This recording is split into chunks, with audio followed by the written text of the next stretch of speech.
హర్ష్ కుమార్ గారు, ఇప్పుడు ఈ 5 రాష్ట్రాల ఎన్నికల ఫలితాలకు సంబంధించి రకరకాల విశ్లేషణలు టీవీలో వస్తున్నాయి. మోడీ హవా కొనసాగుతుంది అంటున్నారు. మీరేమంటారు? సీనియర్ పొలిటీషియన్గా దశాబ్దాల తరబడి పాలిటిక్స్లో ఉన్నారు. మీ విశ్లేషణ ఏంటి? క్లియర్ కట్గా బీజేపీ డౌన్ఫాల్ స్టార్ట్ అయిందన్నట్టుగా ఎలక్షన్స్ కనపడతా ఉన్నాయి. ఎందువల్లంటే ప్రస్తుతం ప్రభుత్వానికి వ్యతిరేకత, అంటే స్టేట్ గవర్నమెంట్స్ కానీ ఈవెన్ సెంట్రల్ గవర్నమెంట్ కానీ ప్రభుత్వ వ్యతిరేకత అన్నది మనకి చాలా క్లియర్ కట్గా కనపడతా ఉంది. అది దానికి మోడీ కూడా అతీతుడు కాదు, బీజేపీ పార్టీ కూడా అతీతుడు కాదు. ఎందుకంటే 10 years కాంగ్రెస్ పరిపాలన చేసిన తర్వాత కాంగ్రెస్ మీద ఉన్న యాంటీ ఇన్కంబెన్సీ బీజేపీని కల్పించింది. సరే, అందరూ కూడా మోడీ వచ్చాడు, మోడీ హవా అని చెప్పేసి అనుకున్నాం, జరిగింది. ఇప్పుడు మనం ఈ ఎలక్షన్స్ని జాగ్రత్తగా లోతుగా విశ్లేషించినట్లయితే, లాస్ట్ టైము మోడీ ప్రధానమంత్రి అయినప్పుడు బీజేపీకి ఉత్తరప్రదేశ్ 71 మంది పార్లమెంట్ సభ్యుల్ని అందించడం జరిగింది. దానివల్ల ఆయన చాలా, అంటే ఎవరి మీద ఆధారపడకుండా ఆయన గద్దెక్కడానికి UP elections, parliament elections main UP కారణం అన్నది మనందరికీ తెలుసు.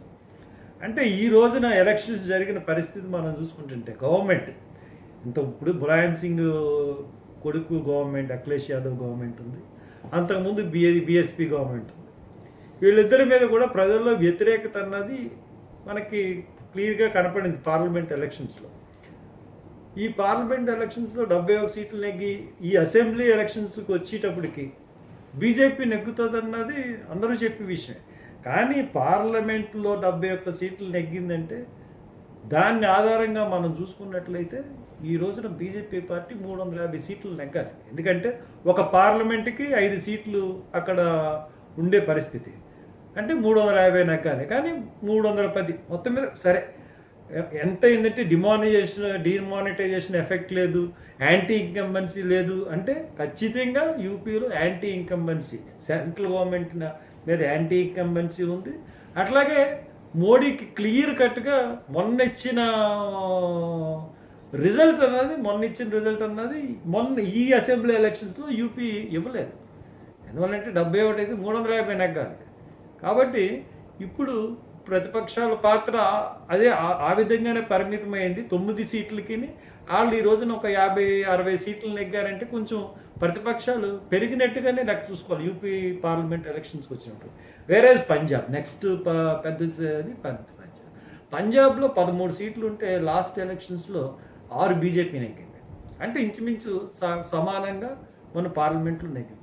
కానీ ఈ రోజున పరిస్థితి పంజాబ్లో మనం తీసుకుంటే కాంగ్రెస్ అసలు, ఎందుకంటే యాంటీ ఇన్కంబెన్సీ ఉన్నది క్లియర్గా, మోడీ ఎఫెక్ట్ లేదు అని చెప్పడానికి పంజాబ్ ఎలక్షన్స్ తుక్కు కింద ఈ రోజున పంజాబ్లో బీజేపీ, అకాలీదళ్ 2 కూడా ఓడిపోయి కాంగ్రెస్ పార్టీ చాలా క్లియర్గా ఆప్ ఏదో వస్తున్నారని క్లియర్గా కాంగ్రెస్ మెజారిటీ వస్తుంది. సిద్ధు కూడా చెప్తున్నారు, ఇది మోడీ పతనానికి పంజాబ్ నాంది అవుతుంది దేశంలో అని చెప్పి అంటున్నారు.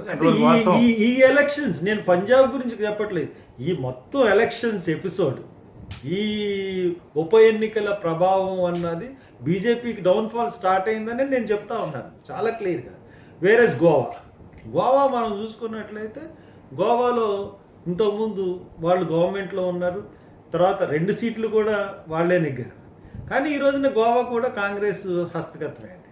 అంటే అక్కడ కూడా యాంటీ ఇన్కంబెన్సీ అన్నది చాలా క్లియర్ కట్గా కనపడతా ఉంది. మోడీ ఎఫెక్ట్ అన్నది కూడా గోవాలో లేదు. వేరేజ్ మణిపూర్లో ఇంతకుముందు 2 సీట్లు కూడా కాంగ్రెస్ నెగ్గింది. ఇప్పుడు మళ్ళీ కాంగ్రెస్ గవర్నమెంట్ ఫామ్ చేసింది. బట్ కాంగ్రెస్ కూడా అక్కడ యాంటీ ఇన్కంబెన్సీ ఉంది. ఎందుకంటే పెద్దగా మెజార్టీ లేదు, సింపుల్ మెజార్టీతో కాంగ్రెస్ గట్టెక్కింది. కాబట్టి మొత్తం మీద ఓవరాల్గా మనం చూసుకున్నప్పుడు this is the election for anti incumbency and downfall of BJP అన్నది నాకు చాలా క్లియర్గా అర్థమవుతుంది. డెఫినెట్గా ఇది మంచి శుభ పరిణామం. ఎందువల్లంటే చాలా ఎందుకంటే Modi for corporates, not for the common people, not for the poor people.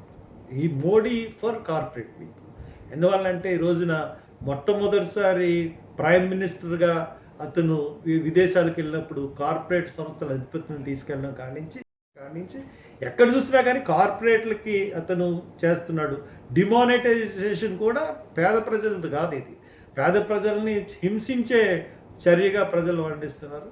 కాబట్టి బీజేపీకి మోడీకి డౌన్ఫాల్ స్టార్ట్ అయిందని నా విశ్లేషణ. అంటే బీజేపీ నాయకులు చెప్తున్నారు, అంటే ఏవైతే రాష్ట్రాల్లో వెనుకబడి ఉందో బీజేపీ ప్రస్తుతం, గోవా కావచ్చు, పంజాబ్ కావచ్చు, మణిపూర్ కావచ్చు, అక్కడ స్థానిక పరిస్థితుల రీత్యా ఈ పరిణామాలు సంభవించాయి, లేదంటే అక్కడ ప్రభుత్వాల వల్ల మా వైఫల్యం అంటున్నారు. ఎంతవరకు వాస్తవం? అంటే నేను చెప్తున్నాను కదండి, ఇప్పుడు మణిపూర్ కాంగ్రెస్, అలాగే గోవా బీజేపీ, అలాగే పంజాబ్ బీజేపీ అండ్ అకాలి.